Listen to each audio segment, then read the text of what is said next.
Hello, BookTube. Well, it's Friday, and that's usually time on BookTube for Friday reads. I'm stressing usually because I am suddenly, of course, you don't get any warning with this sort of thing, in the middle of another techpocalypse. Suddenly, it turns out, seems like overnight, the audio has fallen out of the bottom of every device that I have. Now, I've had hundreds of emails in the last couple of days from all of you saying, you've never had a problem with audio on my videos, that you listen with headphones on, or you listen to it on a tablet where the audio controls are better, more generous. And then I've heard from hundreds of people over the last 6 or 7 years saying, I've never been able to hear a single word you say on your videos. The audio is always terrible. And I've considered that a wash. I figured, tons and tons of people are telling you they can't hear you. Tons and tons of people are saying that they have no problem hearing you. So I'm just going to call it even and not worry about it. But lately, I've noticed myself that the audio is low. And that leads me to think that there's a problem. And of course, there is no solution. Of course, this is a tech problem with no solution. I can scream, but I'm using the inbuilt audio microphone on a laptop. That's what I'm using. The laptop records the audio and the video as just a thing. I'm not separating out audio tracks. I'm not using any kind of microphone because the kind of microphone I want does not exist yet. It will be Star Trek. It will exist in the future. I want a microphone that I plug into the headphone jack or the USB-C slot of my computer that automatically increases the volume that the laptop's own audio receptors are getting. It automatically increases that audio so that my videos are louder. A very simple thing, and yet, as I predicted, so far, 3 separate people have emailed me to say that the laws of physics prevent that from ever being a device, which is just what I've heard about every technological advance that I've ever seen in my entire life and wanted 20 years before it showed up. I'm no physicist, but I know for sure that the laws of physics do not disallow what I just described. It just hasn't been made yet. I guess because 99.9% of the people who make videos are preening narcissists of a different kind of preening narcissist than I am and like to fiddle around with their own audio and video for hours after they've made their initial recording. It would be great if I could get a little microphone. I'm talking something this big and attach it, just plug it into this laptop. That would be a lot better than buying a 2023 release MacBook, which will be $2,200 and might not solve the problem. So I don't have a solution for that. I'm going to use the normal setup. I know at least that with this normal setup, a whole bunch of people have never had any audio problems. So, and they aren't reporting audio problems even when I myself am hearing a slight dip in audio levels. So I'll stick with this until I can figure something out. I've done a test video for audio's sake on a ton of different devices here. A ton. I even used some tablets. I have some tablets that are fairly new. I figured maybe one of them. If one of them can give me decent audio pickup, well, then I'll use it. I'll find a way to use it. I haven't found any solutions that really work. I think the solution to this problem is a microphone. And the kind of microphone I want does not exist yet. Reed Richards has not invented it in the Baxter Building yet. So I will carry on and we will see. I am aware of audio problems. Let's just put it that way. I'm aware of it in these last few days to such an extent that it probably isn't a good use of your time or mine to simply leave a flat-footed, borderline rude comment on video saying, no audio. Like I don't know that. Like the 10-minute throat clearing of the video wasn't specifically about that, and like a comment like that makes any difference. I still want to hear from you about what I'm talking about and how your day is going, and whatnot. A comment simply saying, no audio's really bad, isn't really helping anything. But anyway, now that the throat clearing is done, I am aware of the audio issues. There's nothing I can do about it at the moment. I will have to wait for Elon Musk to invent what I want and charge me $5,500 for it. A simple thing, a thing that should not cost more than $35. I want something this big that will just plug into the MacBook and increase the audio that the receptors in the MacBook are receiving. Simple thing to do. Hasn't been done. Hasn't been made as far as I can tell, but a lot of you have been very kindly sending me links to a whole bunch of different things. And I don't know if I'm making my technological limitations clear when I'm talking about this, but the links are all to videos of people who have a gigantic studio setup. And one of the first things they mention in those videos, I'm assuming that the people who are sending these links have not watched the videos. One of the first things these people all mention is how smoothly this microphone setup lays down your audio track so that you can then tinker with it, you know, for the basses and the subwoofers and the whatnot. I am not going to do that. I am not going to do that. I am not going to learn audio-visual technology in order to make these videos. That is exactly the niche that I slipped into that YouTube was allowing for somebody like me to make videos without knowing that. I do not know that, and I am not going to know that. So those videos don't do me much good. If someone's talking about laying audio tracks, that's not doing me much good. Balancing audio, syncing it with your video, doing this, that, or the other. I'm not going to do anything with it. So, hoping that this is audible to at least some of you, we're going to do a kind of a Friday Reads here on the eve of Hurricane Lee. This is Friday before the hurricane strikes in my general vicinity. And Friday Reads are when BookTube talks about what they've read recently and what's on their docket to read, just generally, just to check in of what your reading is like. I want to try and do that. I want to try and do this regularly. A little bit awkward for me because I read a lot in a week. But I still want to give it a try. I'll want to show you on the iPad some of the books that I have read recently or that I plan to read soon, with a few thoughts about them, a few digressions here and there. I've got a few printed books here that I can show you and whatnot. So let's just dig in and see if any of this is audible to you. The first one is something. Most of these are things that you've seen on this channel before. The first one is this. It's the Annotated Book of Mormon.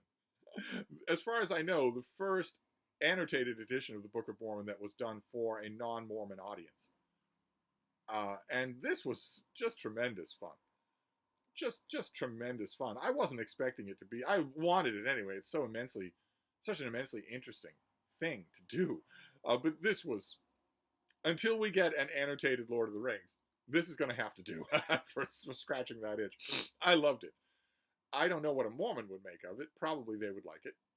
But that's the awkwardness, right? When dealing with Mormonism just in general. That's the awkwardness. Most religions have at least a shred of the so-called myths of antiquity to hide behind. Most of them do, at least a little. It's not usually sufficient. I mean, all you need to do is study your Islamic history to start laughing outright, just laughing in the faces of Muslims that refer to it as a religion of peace. You have to study barely a fraction of Islam history to know that is an absolute ridiculous claim. The same thing with Christianity. Christianity goes back right to the heart of things. There's at least a phantom of a chance that Muhammad did exist as a person walking around on earth. I don't think there's any chance at all that anything resembling Jesus of Nazareth actually existed and walked around on earth. I think it's too easy to see that he didn't, any more than Hercules did. But at least there's time there. At least there's the slight shred of the myths of history. The idea of forensic historical inquiry that was given to us by the Germans in the 19th century didn't exist when those things were a-borning. But the Book of Mormon is different. The Book of Mormon is much closer to Scientology. We know every last little detail of the massive, self-evident, transparent as window pane glass fraud that this religion is. We know every last bit of this. There's nothing here that is shrouded in the myths of history. Again, all you need to do is read about it. I'm not even saying read Mark Twain on it. I'm saying just read its own histories of how it came to be, and you realize that this is just very derivative Bible fan fiction by one person. That is what the Book of Mormon is. And I don't slight it for that any more than I slight any other religions. I don't really care if your goblins can hide behind the myths of history. None of it is real. But if you go at this from my point of view, looking at this as a work of fantasy, an influential work of fantasy, a very influential work of fantasy, but still a work of fantasy, an annotated edition is just a wonk's dream come true. This is endlessly interesting. Just endlessly interesting. And I think it does a pretty good job with the preliminary materials of situating you in Mormonism, even if you know nothing about it at all. So I don't know. I don't know. I'm not. It's not part of Friday Reads to recommend things, right? You're just talking about what you read. I have to stick to that. It's just so second nature for me to recommend or not recommend things that it's going to be tough because a lot of these will be new releases, but I will try. Friday Reads, we're just talking about our reading. I read the Annotated Book of Mormon and really liked it. And then I read this thing. I went to this thing for a reason. I read Dead on Arrival by George Bagby, where a super hottie is opening the window, I guess, to get into your house. Because the top says that he killed for money or gain. Now he'll kill again for desire, and it calls itself an Inspector Schmidt mystery. And the reason why I have this is because I recently read this. Last night I read Murder's Little Helper, which is a Detective Schmidt mystery set in the New York police force of mid-century, or a little earlier than that. And, I mean, the police get the case. A young woman who has thrown herself off a bridge. She's pregnant. She dies. And it looks very simple. It looks absolutely open and shut that she took her own life. But Schmidt isn't satisfied, and his amanuensis is fascinated by his thought processes. And, I mean, it moves right along. But when I finished this last night, and the paperback held up really well, as I suspected it might. Most of the other paperbacks I got yesterday, I just looked at them and they started to fall apart. This thing I could probably read again, but I doubt I will. Because when I finished this, I knew the resolution long before the end. There's nothing in the way of good prose. There aren't any good characters, especially Schmidt, who thinks he is a good character. And when I was finished with it, the main thing I thought, in fact, I think I might have said it out loud at 2 a.m. to my sleepy bean, that was dumb. That book was dumb. It was dumb, and it was just expecting that I am dumb. And that made me feel bad because this guy had a career. He wrote a lot of murder mysteries. So I thought maybe I was missing something. Whenever I feel that way about a book, I don't know if you're the same way. Whenever I finish a book that's the very first time I've ever read an author, I naturally suspect that I might have been catching them on a bad day. So I go in search of others of their books. I go and read something else. And I went in search and found Dead on Arrival, and it was dumb too. In exactly the same ways. It was, look, I'm showing up at my typewriter. I know what the busy commuters want on the train from Scarsdale to New York. I'm going to serve it up for them. But don't ask me to put my heart into any of this crap. Now, that might not be true. This author, I think George Bagby is a pen name. This author might have poured his heart and soul into this, but it certainly reads that way. So I don't know.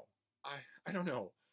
If another George Bagby mystery shows up at the Brattle Bookshop for $1, I might give him yet another try, but I don't think this is the author for me. That's typically what we say on Friday Reads, right? I got to get my sea legs underneath me here. We don't review things on Friday Reads, right? We don't. I don't think so. This is meant to be just a sonogram of your reading as it's going along. This next one is something I just got the finished copy. I've had the e-copy for a while and been ignoring it. I just got the finished copy. I'm a little bit late to the party. I really need to read this. This will be tonight or this weekend, if hurricane allowing. This is Ben Fountain, his new book. A lot of you will know from Billy Lynn's long halftime walk that became a huge bestseller. I read it and thought that it was just really almost embarrassing and manipulative. It was a very manipulative book. And it clearly knew what it was doing to be that. And that always bothers me. You know, the pundits on writing always say you can't set out to write a bestseller. But that doesn't stop hundreds of people every year from trying. And this, Billy Lynn's Long Halftime Walk struck me as someone trying to write a bestseller, and it worked. It sold like crazy, and it was made into a movie. That is a payday for an author. But the whole time, I mean, it took an hour to read, and I was thinking, you know exactly what you're doing here. And because you do, I don't want to let you. But there was some technical talent in that book. And I got the finished copy, a big fat thing, of Devil Makes Three by Ben Fountain. I'm showing you the image here just because I didn't want to have a pile of books here. I have some books here, but I didn't want to have a pile.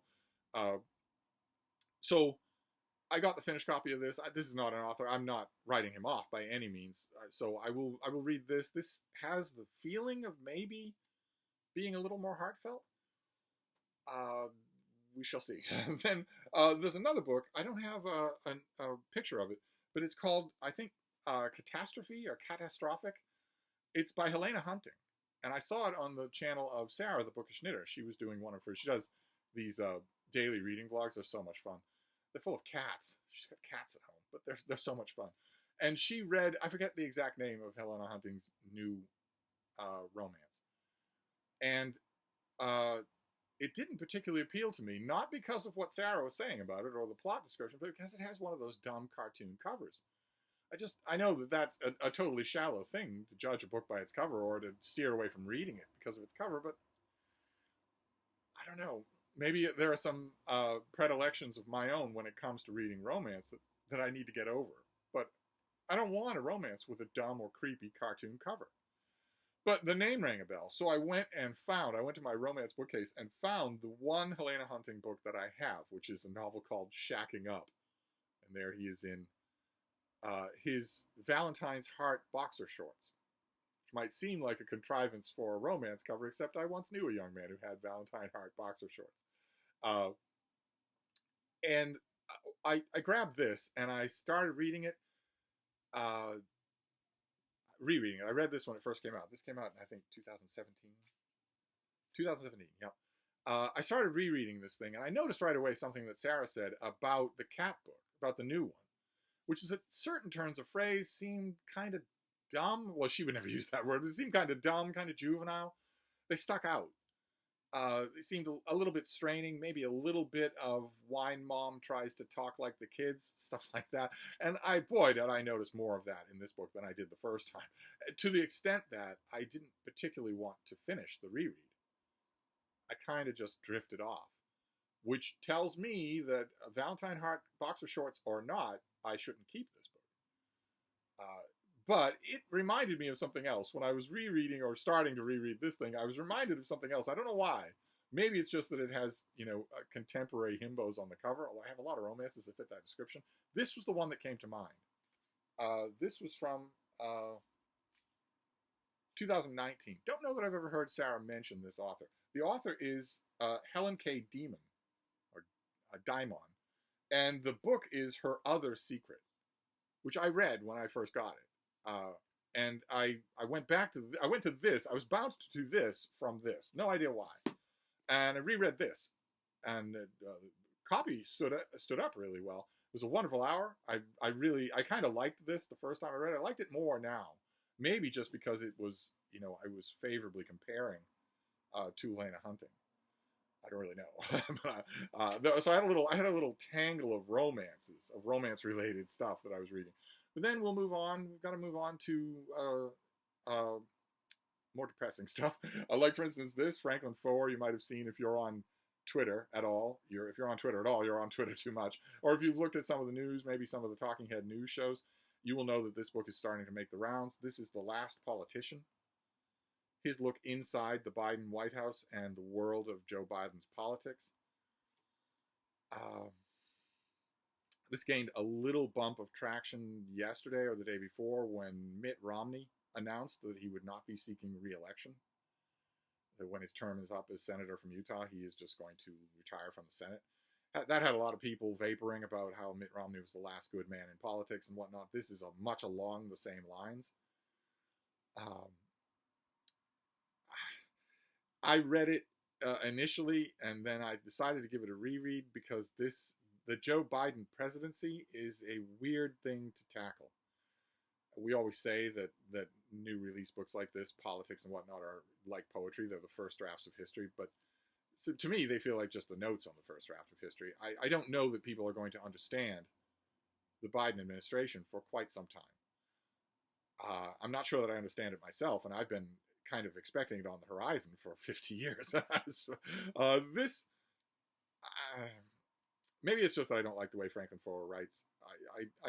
It did not engage me the way that I think he meant it to. It doesn't ask the right questions at all. And most of all, maybe most of all for me, it's not alarmed. It's not deathly frightened. None of these books are. And they should be. They absolutely should be. The only thing I can think of is that all of the people involved with these books, the people who write them, the people who edit them, the people who package them, and the people who review them, have never read any history at all. That's the only thing I can think of. This is why these books aren't absolutely for alarm fire, alarmed their subject. There's no alarm in here at all. This is a very comfortable book. It's, well, it's very comfortable. He's the last politician, and who knows what'll come after him. Well, it's probably going to be really bad. Pretty good for clicks, though. So I was reading this, and I was thinking I wanted to grab the author by the lapels and say what I've said on this channel a few times, which is that when this change comes, it will happen fast. This business of, well, we've had a slow crawl towards our present state in America, and we'll have a slow crawl down from the mountain. No, no, that isn't what happens. You get a warning. You get a beer hall push. You get a warning. And then when it's ready, it happens overnight. You wake up in a different world, and you're wondering, how much of my assets can I liquidate? How many questions are they asking at the nearest border crossing? You're asking those questions. You who are listening to me now, you're nodding your head. You're saying, Steve's on his tirade again. You in 1933 in Germany were asking those questions. You who have your job at the warehouse, at the box factory, writing for a living, reviewing stage shows for a living, thinking, well, it's a slow climb. It'll be a slow climb down. It won't be me. You, one morning, were waking up and saying, well, I don't have much in my savings account, but I have to leave. Obviously, I have to leave, and I have to leave right away. I've woken up into a nightmare that wasn't here yesterday. None of these books have that kind of feeling. Instead, they read exactly like books of their type did in Weimar Germany. That's very depressing. This was ultimately very depressing. I would love a really good, smart book on Biden, but I haven't read one yet. And when it comes to depressing, we'll move on to this next one. So I don't mean Friday Reads to be a downer. We'll move on to this next one. It's got to be here. I have read again. I may read one more time. Walter Isaacson's biography of Elon Musk. Here, carefully packaged to look exactly like his biography of Steve Jobs. Same, his name, the title name in bright white, the author's name in off gray, the same picture on the cover, the same pose, the same packaging and everything.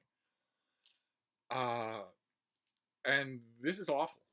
It's awful. Not only on the surface level.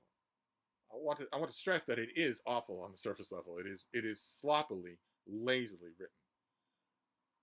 It will bother you. It will disappoint you no matter what you think about Elon Musk and no matter what you think about Walter Isaacson. You'll be reading it thinking this reads a lot more like his Benjamin Franklin biography than it does his Steve Jobs biography, even though the comparison of subjects here is meant to be one-to-one with Jobs. And sadly is, except for one key detail. There's one detail you could use to describe Jobs that unfortunately we can't yet apply to Elon Musk. But I'm not talking just about that level. This is a boring, eye-rolling, slightly embarrassing rhetorical performance. But it's much worse than that on all the deeper levels. Much worse. This is an exculpation of Elon Musk. Yes, every once in a while it calls Musk a jerk, and on every page, in every paragraph, it says sometimes you need a jerk. Sometimes jerk's just what you need. A, it's not a biographer's place to tell me that. I don't care what you think about whether or not I need a jerk. And B, if you are sugarcoating things because the jerk gave you unimpeded access, well, then you're an employee, not a biographer. And this is rife with that kind of betrayal of the reader right below the surface. In other words, there's nothing to recommend here. Not that we're recommending, we're not reviewing books. But the second time through this thing, I was thinking all of my first impressions when I read the ebook were negative, shriekingly negative. And I was trying to bail Isaacson out. He's a nice guy. He's written a lot of books I really like. I was trying to bail him out in my mind. I was thinking, okay, well, effectively this book was written before Elon Musk bought Twitter on a whim using a marijuana joke, using a stoner joke for his price and the time when he would do it. And then ruined it, ran it into the ground, fired everybody that knew what they were doing, turned it into a Nazi gathering place. I was giving Isaacson an out. I was thinking, okay, well, this book would have been sourced and researched. He would have trekked all over the world, all over the country, long before that happened. What are you going to do? Essentially, I was saying to myself, what are you going to do? If you have a product that's finished and ready to market, your publisher is counting on a gigantic windfall from it. And suddenly, right as you're handing in your final drafts and getting your final edits back, your subject goes full-born fascist and turns into a Marvel supervillain. You can't see that coming. The book still exists. What are you going to do? You can't pull it. A huge amount of economy is riding on it. I'm not giving him that out on a second reading. This is an apology for a horrible person from start to finish. Not just his politics and the gigantically scary ways that he actually legitimately over and over again is quoted in his book as pretty much believing he should rule the world. Uh, if you say the world's security, the world's health rests on the decisions that I make, then what you are saying is no one else should be able to make decisions. And a biographer would treat that with the contempt that it deserves. Isaacson never does. It's more than that. It's also just the stuff that doesn't have anything to do with Marvel Comics supervillain stuff. That has to do with the horrible person that he is, father that he is, husband that he is, boss that he is. None of that is in this book. There are horrible anecdotes, and they're brushed right over. Sometimes you need a jerk. Sometimes you need to move fast and break things. That was a motto that was made by jerks. The only people who follow that are jerks. I'm using jerks here as a brushed up word for the word I want. This was maddening. Absolutely maddening. I would suggest, we're not supposed to recommend on Friday Reads, but I would strongly suggest to you, recently Ronan Farrow did a long piece on Elon Musk for New Yorker magazine. I would suggest you save the wait at the library or the price of this thing and just find that article and read it. It'll take you barely any time at all. And it is the book that I'm sure it will eventually become is the corrective that you need to this, which is an 800-page job application. But anyway, then we'll do a reread, a nice peaceful reread. I found this at the Brattle. I was all happy about it when I found it, and then I was looking through photos. This old iPad 2, has an enormous photo roll on it. I don't think I've ever deleted. It has enormous storage on it. I don't think I've ever deleted a photo from this. And I used to take pictures of everything on this. I didn't have a cell phone at the time. I long stopped using my SLR film camera, so this was what I used to take pictures of the things that came into my world. And I was looking through all of those photos, going all the way back to 2000 what? I don't even know, 2007, something like that. And I looked at an old stack of books. I wish I'd called it up for this video. An old stack of books had a paperback of this book that I had found, probably at the Brattle, got, read, crowed about, happy that I found it, kept it for a long time, got rid of it, and forgot that I ever had it. I found the hardcover at the Brattle and went through that exact same cycle all over again. Which, again, I think you shouldn't judge. I bet you've done the same. This is the Nantucket Diary of Ned Rorem. And there he is, looking exactly like he wanted to look on book jackets. He also wanted to look like that in your thoughts.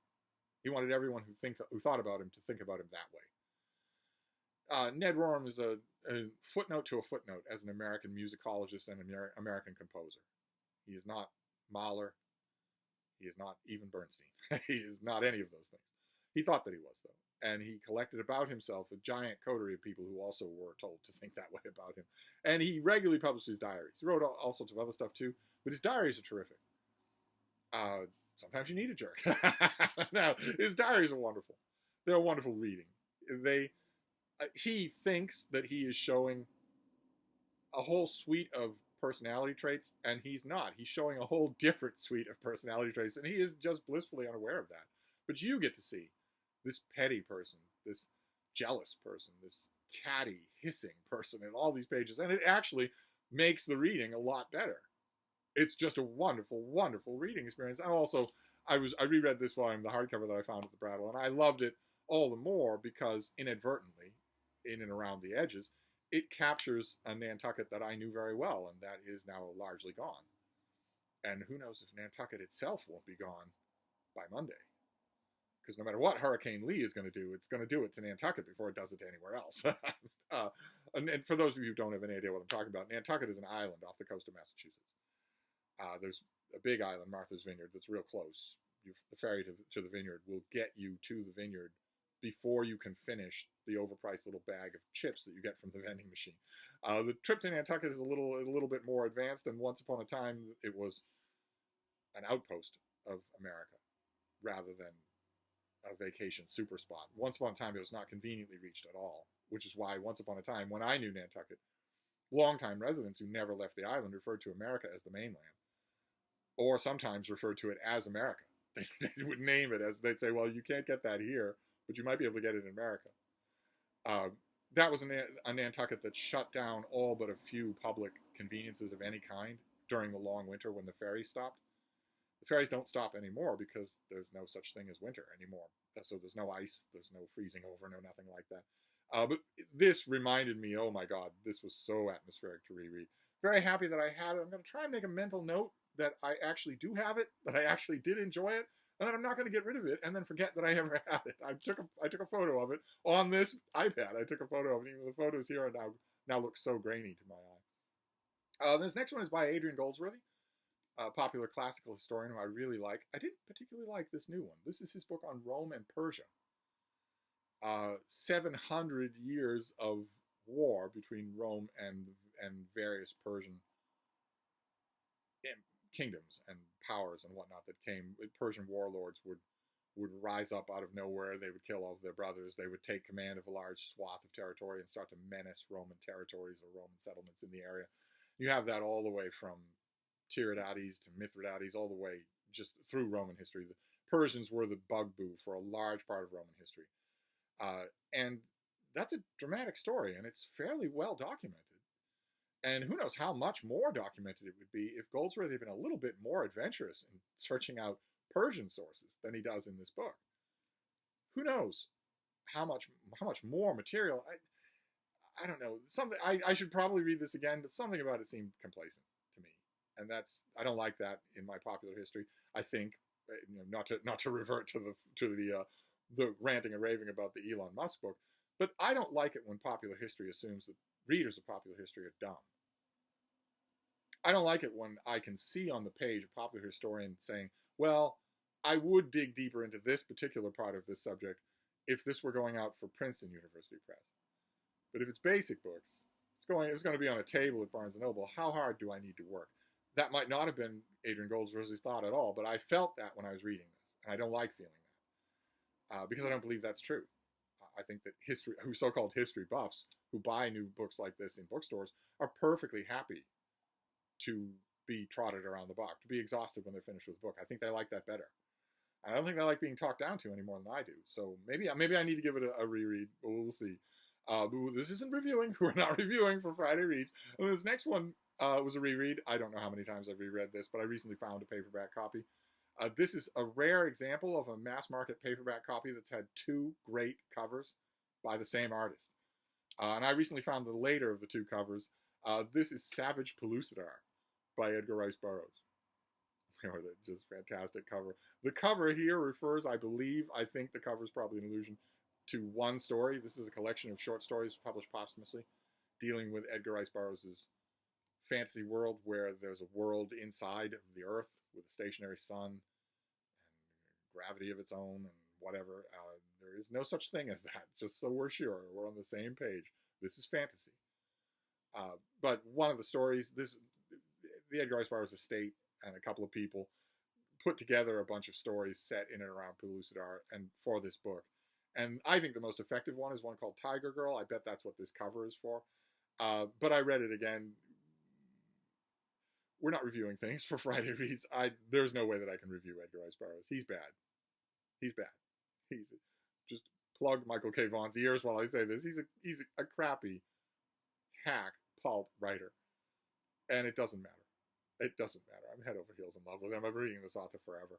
Literally forever. I'm I love it all. I just love it. I don't care how cheesy it is, how predictable it is, how overwritten it is. I love it. I just love it. So it was a joy to go back to Pellucidar. And this next one was a reread as well. I read this when it first came out. I don't remember the exact year. And then it was served up to me on one of those aggregator sites that I talk about on this channel where you sign up for early bird books or BookBub deals or Amazon deals. And they alert you to low prices of free ebooks. I do a lot of reading on ebooks. In fact, I do a lot of reading on this iPad, Little Henry. Even though this thing is 15 years old, it works just fine as a reader.